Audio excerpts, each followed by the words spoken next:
Welcome to Utah Lake Explore More, the official podcast of the Utah Lake Authority. I'm Sam, and in this podcast we'll explore one of Utah's most important natural resources, Utah Lake.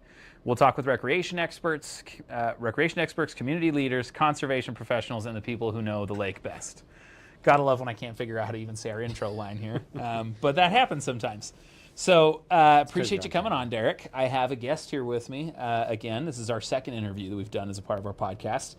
Derrick Thurman is an avid sailor on Utah Lake, and sailing is kind of an interesting element of Utah Lake that not a lot of people are aware of, as you and I were chatting about before we got started. And we wanted to kind of do an episode to obviously bring somebody else on, because we always like it when we can do interviews and bring in others, but also to feature something that a lot of people might not be aware of at Utah Lake, right? So thank you. Appreciate you being here. Thank you for having me. And no stress on particular format or anything, but I'd love to kind of pick up where we were chatting a little bit before we started about people not knowing about sailing at the lake, right? Yeah. It's fascinating to me that people just are not aware. Like I was mentioning, there's my wife and I were living in Springville at the time, and we met a couple going to church and decided to go have dinner. Their kids are our kids' age, et cetera, right? Figured we'd get to know them. And we're sitting at dinner, and he, like halfway through the dinner, finally he says, like, hey, I've been meaning to ask you your shirt. And I was like, okay. So I look at my shirt, and I'm wearing one of the greatest lake on earth shirts that we had. I don't know if you remember seeing where he had the, what's it called, the catamaran on it with the sun setting and everything. Yeah. It was one of our first Utah Lake design shirts from like 2017. And it says, Utah Lake, greatest lake on earth. And it's to say, he's like, people don't actually sail on that lake, right? He's like, you can't, like, I've heard, it turns out he came from out of state. Classic example. Somebody in the county been telling him, oh, like, we don't go there. We don't go to that lake. Yeah. And he literally did not know people sailed on the lake. And I was like, no, dude, like, there's a sailing school. There's a huge community. I've been out a couple of times with them. Super peaceful. It's an awesome event. He's like, oh my gosh, this is so cool. I had no idea. And I bet you get that a lot from people too, being one of the sailors on the lake. Yeah, it's amazing. Like I've had a lot of people that have seen, some of the videos that I posted and things that I posted. We have a little group that you know of, Utah Lake Sailors, and people reach out all the time, and they're like, I had no idea. I associated with the Great Salt Lake or Bear Lake, and all of a sudden now I'm like, wait, there's people sailing on Utah Lake, or they just so happen to visit, the state park, and they see sailboats out on the water, and then it's like, wait a minute, you guys you're sailing here? And it's like, well, yeah, I mean, look how big the lake is. It has tons of room.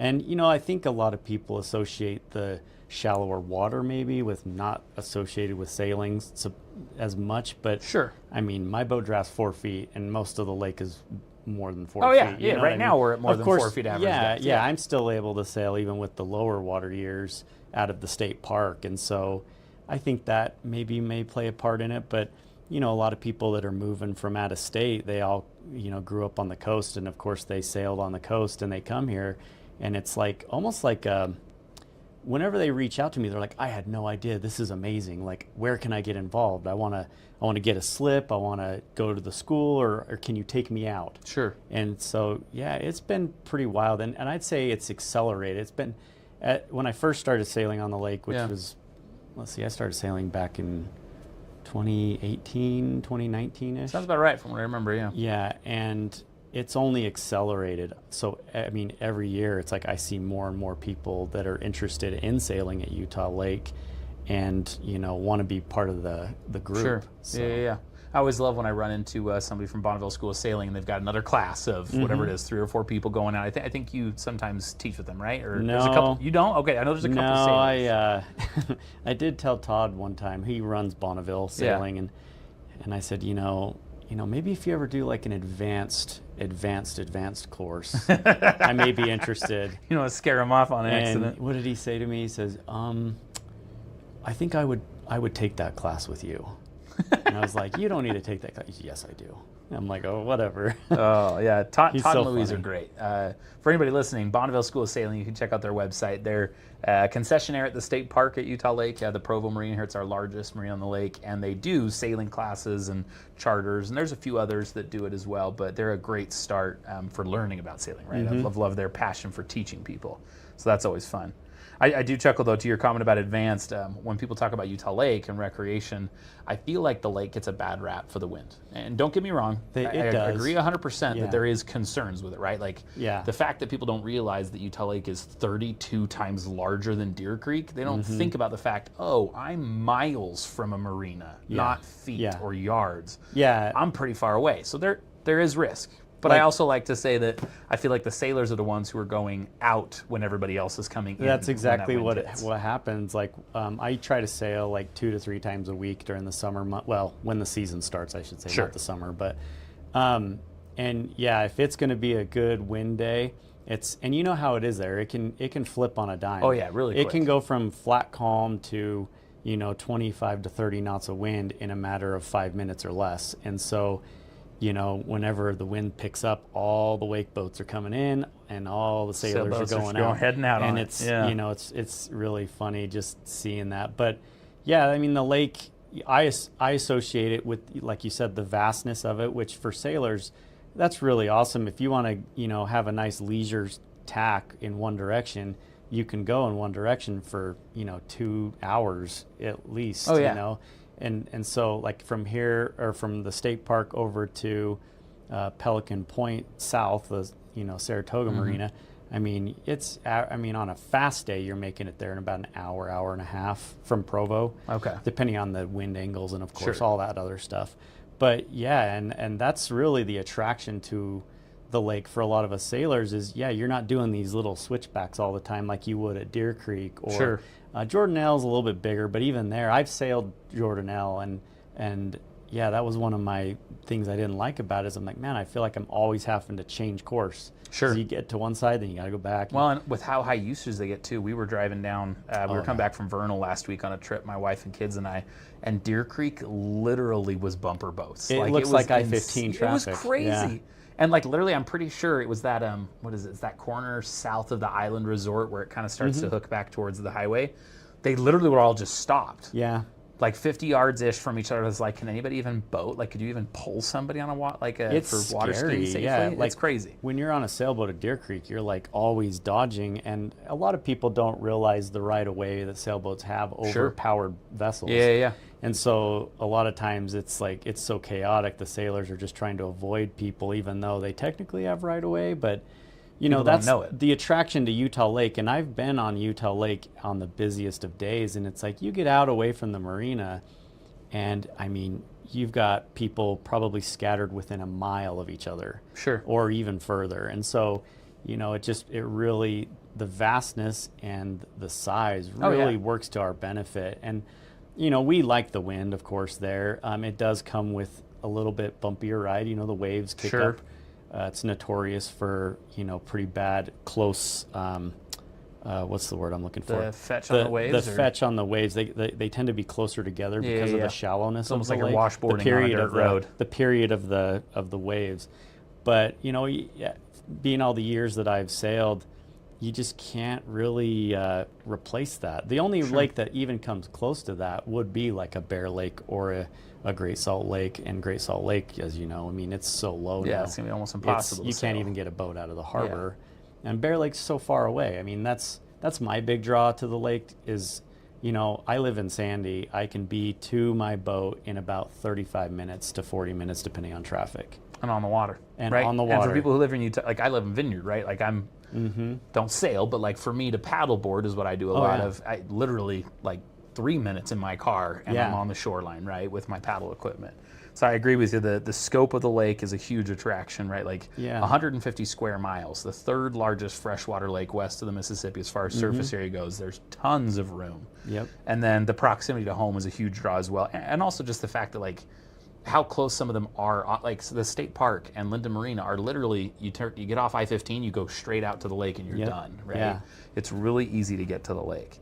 I'd be curious with what you were sharing about going out in wind events. Like, do you have any memorable experiences of like either good or I'd even take a bad one of like just a crazy story of what happened while you were sailing out on the lake? I mean, that lake, I mean, I sail the ocean a lot as well. And, I've had some of the most exciting sails on Utah Lake. I've had great sailing on the ocean as well. And there's a lot to that too. But I mean, I like to call it, like, for me, like, it's where you, like, the proving grounds, if you will, for me. Like, people will say, like, oh, well, isn't the ocean, like, really crazy? And I'm like, Utah Lake's pretty wild, you know? Like, if you want to get ready for the ocean, that's the perfect place to do it. Okay. Because of the different types of conditions. Like, but I've had really great events, or, you know, times there on my boat, and I've had really crazy things that have happened.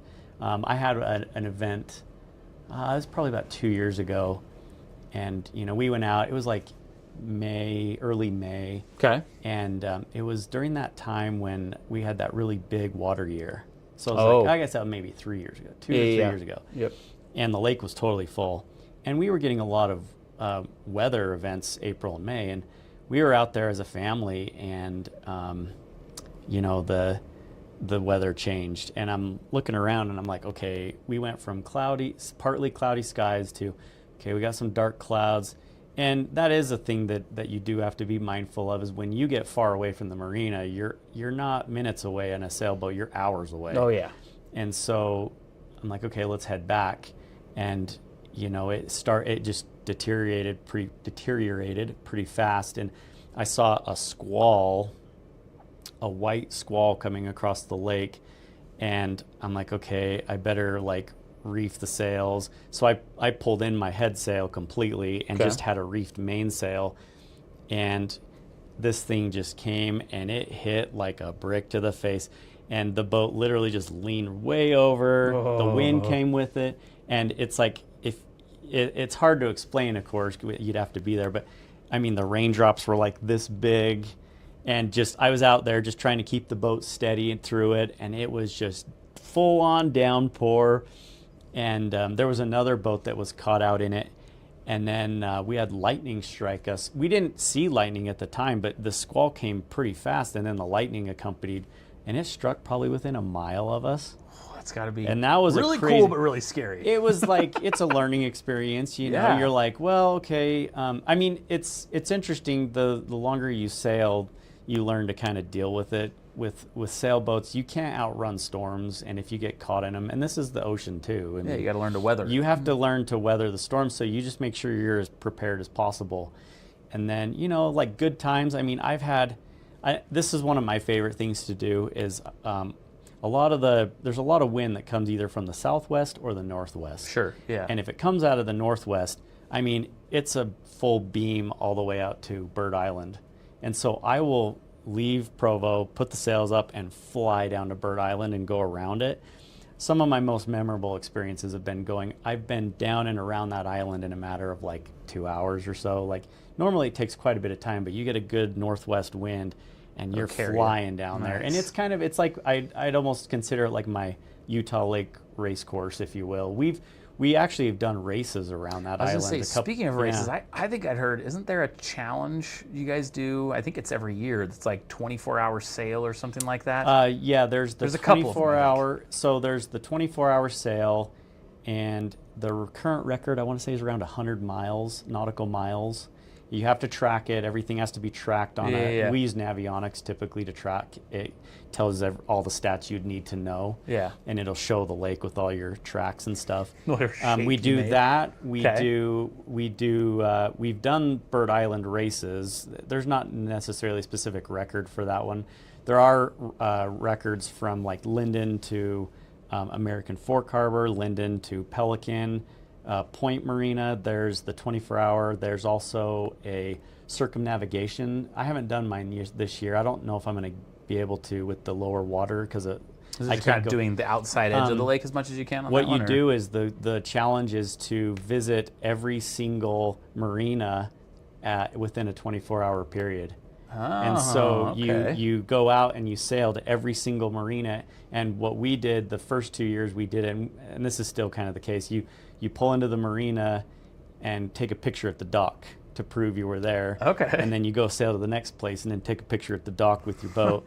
And like I rushed it 1 year where, like, I'd pull into the harbor, and whatever the wind angle was, like, I'd point the boat into the wind and leave the sail up.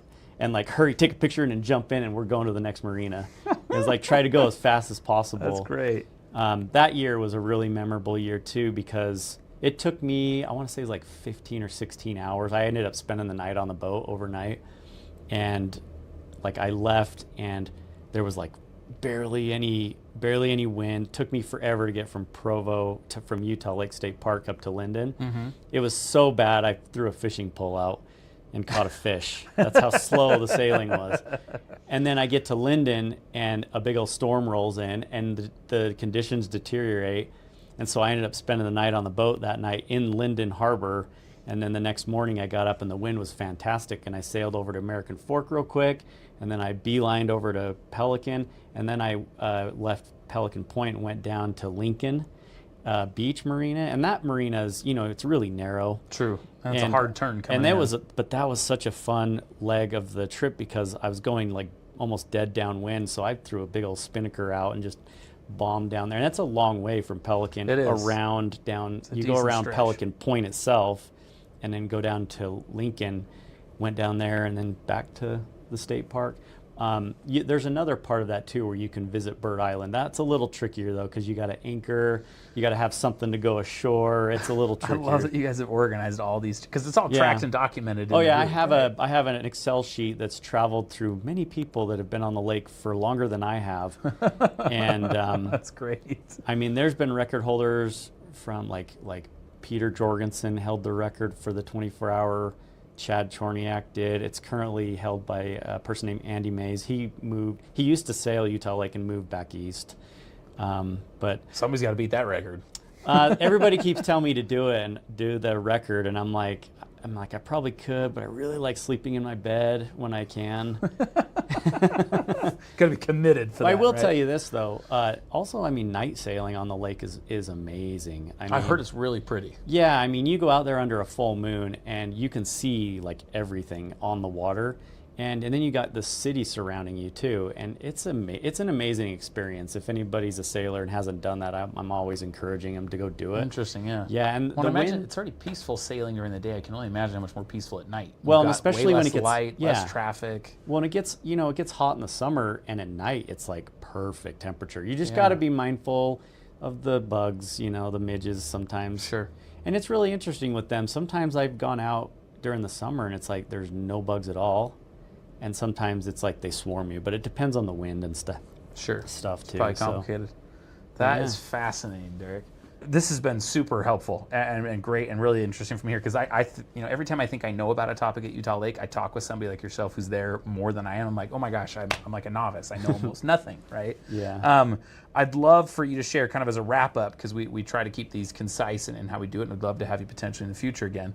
But for sailors, for anybody who's thinking about sailing, and even general advice on Utah Lake, how would you recommend, or I guess I should say, what would you recommend for safely recreating on the lake, right? We talked at the beginning about the wind can be dangerous and stuff. What would you sum up for people of like, hey, if you're aware of these things, it's going to help keep you safe? I think the best thing, so if they're new to sailing, period, I always recommend, learning how to sail, go through the proper training. It's not for the faint at heart, obviously. There's a lot to it. You can get into trouble very fast. For people that are already sailors that want to get involved, really the best advice I would say is learn the lake, learn how it works, learn the topography of the water. I mean, there's places around Bird Island you just do not go as a sailor. You will run aground. Oh, yeah. You know about those. Oh, yeah. There's that big, long tail that likes to stick its way out. I call it the spit. And like there are areas where there are hazards, known hazards, but they're not exactly marked. And so knowing the weather and knowing the lake itself is extremely important. I mean, I've seen boats go so close to shoreline, and and I'm out there and looking at my depth gauge and it says 5 feet and they're like really close to shore, and so it's really understanding the lake, and then be aware, man, the weather can really deteriorate fast there if you're not careful. Plan around all of that. And if you if you need the information, you guys have the information. We have it on Utah Lake Sailors. We're constantly discussing the lake and the conditions and what marinas are best for which sailboats. And I mean, we go full sailboat in that group. So that's for sure. That's more of the sailboat side of things. But yeah, just really try to understand all of that. and you'll have success. I think it's a good opportunity too to shout out the Windy Lookout app. I know is really helpful for that. Of the too many people don't pay attention to the weather and get caught off guard, but the fact that the Windy Lookout app developed for Utah Lake actually proactively notifies people, I think is a big difference. Honestly, I feel like I'm cheating when I use it, kind of, because I'm so used to not having it in other places that it's like, oh yeah, I can just look and see exactly what's going on. Yeah. And even then, like, I know that they keep historicals on all of that data too, so you can, like, I've gotten to a place where I'll go look at the historical data to figure out when I can expect wind when it may not be predicted. Like you kind of learn the patterns of the winds there. And so like there's in the summer months, for example, like early morning Spanish Fork winds between the hours of about 5 a.m. and about 10 to 11 a.m. in the heat of the summer, you can get really, really good winds out of that canyon blowing right across the south, the southeastern end of the lake. Sure. So that Bird Island run that I was talking about, now you're running to Bird Island and it's a perfect angle. And then, like learning the predominant winds there helps, things like that. So those are all great suggestions, man. I appreciate that. And I think it's also good that people realize there's a couple resources we talked about, right? Like the Windy Lookout app, they can check for weather. We mentioned Bonneville School of Sailing, right? If they want to do an official course and learn how to sail. The Utah Lake Sailors Facebook group that I believe anybody's welcome to join, right? Even if they're starting to sail. And they hold events. We didn't even get to the Utah Lake Regatta that's held, the Sailing Summer Series, the Summer Sailstice. There's so many things going on. I love that about this community, that there are all of these events and challenges and opportunities to learn. The Winter Sailing Seminar, right, that I've spoken at before. There's tons of opportunities to learn about sailing. So I really encourage anybody listening to make sure to check out some of those resources. But thank you again, Derrick, for having me. Thanks for joining us for this episode of Utah Lake Explore More. If you enjoyed this episode, make sure to subscribe and follow us on Instagram and Facebook at Utah Lake, and subscribe to our YouTube channel. Until next time, get outside, explore more, and we'll see you at the lake.